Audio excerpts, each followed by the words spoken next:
Assalamualaikum warahmatullahi wabarakatuh. Hari ini, bersama saya, Rizkyana Afisa, kita akan mempelajari bagaimana cara menggunakan dan melepaskan alat pelindung diri di laboratorium dengan cara yang benar. Alat pelindung diri atau kita biasa sebut dengan APD di laboratorium sangat penting untuk mencegah terjadinya laboratory acquired infection atau infeksi yang diperoleh di laboratorium. Apa saja yang harus digunakan untuk menghandle suatu barang di laboratorium? Mari kita saksikan dan pahami bersama-sama.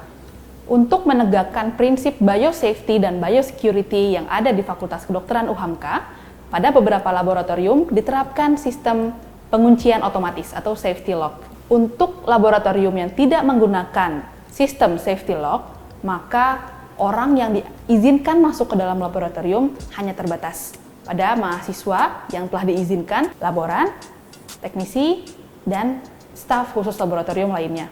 Untuk masuk ke laboratorium tidak diperkenankan menggunakan sepatu dari luar, melainkan harus menggunakan sepatu khusus yang disediakan dari kampus. Sepatu tersebut harus tertutup pada bagian depannya untuk mencegah terjadinya paparan atau tumpahan pada kaki kita untuk menghindari kecelakaan kerja lainnya juga. Sepatu dari luar diletakkan pada loker yang sudah disediakan.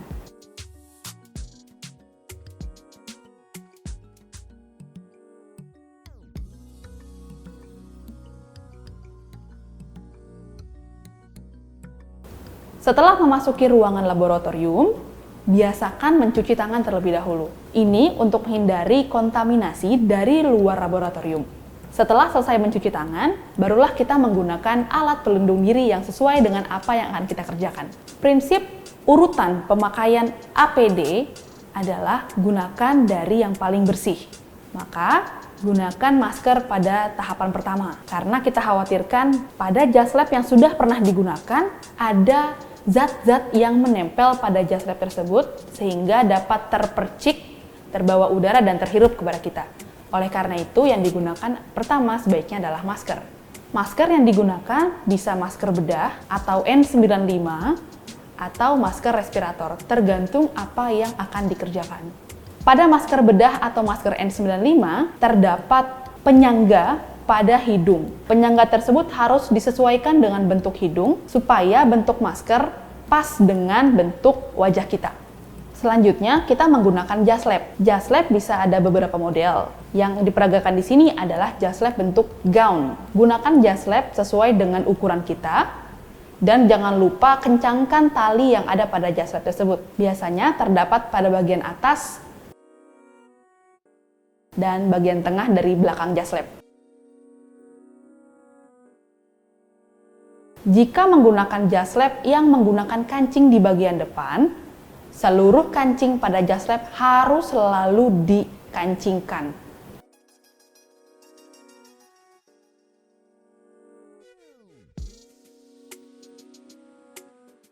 Kemudian gunakan sarung tangan. Sarung tangan ini terdapat beberapa jenis, tergantung bahan yang digunakan. Penggunaan sarung tangan atau gloves atau handscoon harus menutupi bagian depan dari baju jas lab, supaya tidak ada bagian tangan yang terpapar dengan udara. Hal ini untuk mencegah paparan dari zat yang infeksius ke tangan kita dan mengurangi paparan dari mikrobiota yang ada di tangan kita ke sampel yang kita gunakan. Jika jas lab yang digunakan tidak memiliki karet, maka tarik gloves dan gulung bagian jas lab ke dalam gloves supaya tangan kita benar-benar tertutupi oleh gloves dan jas lab. Setelah itu kita gunakan goggle. Goggle ini sangat membantu bagi orang-orang yang tidak menggunakan kacamata. Jangan sampai terjadi cipratan yang langsung mengenai mata. Tarik bagian karet dari gloves dan jangan lupa untuk menyesuaikan dengan bentuk mata kita. Untuk penanganan bahan kimia, terutama bahan kimia yang bersifat asam kuat dan pelarut organik, kita memerlukan alat pelindung diri yang sedikit berbeda. Yang kita perlukan adalah jas lab, masker respirator,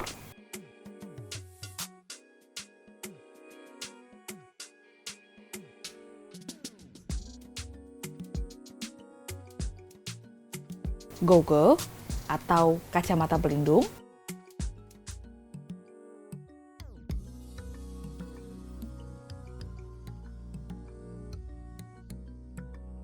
dan sarung tangan yang tahan bahan kimia.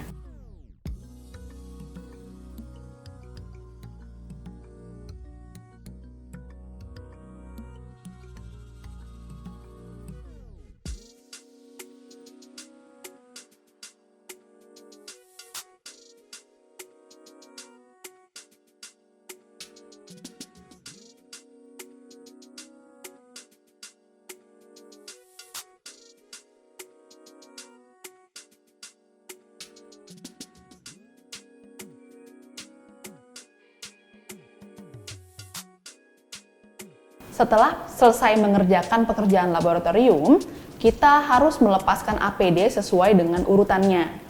Urutan pelepasan APD adalah dari yang paling kotor. Bagian yang paling kotor pada saat kita menggunakan APD adalah sarung tangan. Maka, lepaskanlah sarung tangan terlebih dahulu. Tarik dari bagian pergelangan tangan secara perlahan, tapi jangan dilepaskan langsung, melainkan gunakan bagian depan dari sarung tangan yang sudah dilepaskan setengah untuk menarik sarung tangan dari tangan yang sebelahnya. Lalu tangan yang sudah bersih masuk ke bagian tangan yang pertama, lalu tarik gloves-nya sehingga bagian gloves yang kedua berada di bagian dalam dari gloves yang pertama. Kemudian buang ke tempat sampah yang berlabel infeksius. Setelah itu lepaskan goggle secara perlahan. Jangan sampai terjadi cipratan atau aerosol.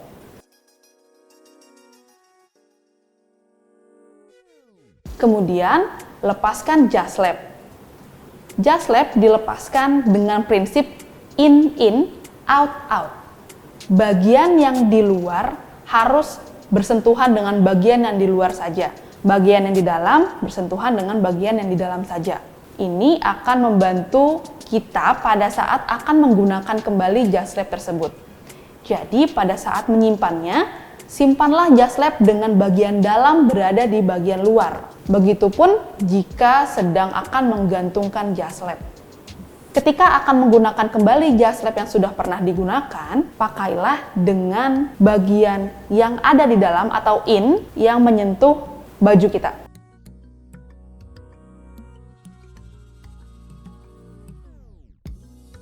Kemudian, lepaskan masker.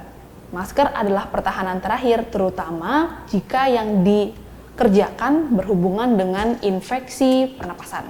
Setelah selesai melepaskan seluruh APD yang digunakan, jangan lupa untuk cuci tangan. Ingat, cuci tangan sesuai dengan standar WHO. Nah, begitulah tadi bagaimana cara menggunakan dan melepaskan APD atau alat pelindung diri yang digunakan di laboratorium. Ingat, APD itu wajib digunakan di laboratorium untuk menghindari terjadinya kejadian yang tidak kita inginkan. Semoga apa yang ada di video ini dapat kita terapkan dalam kehidupan sehari-hari di laboratorium Fakultas Kedokteran UHAMKA. Sekian dari saya. Wassalamualaikum warahmatullahi wabarakatuh.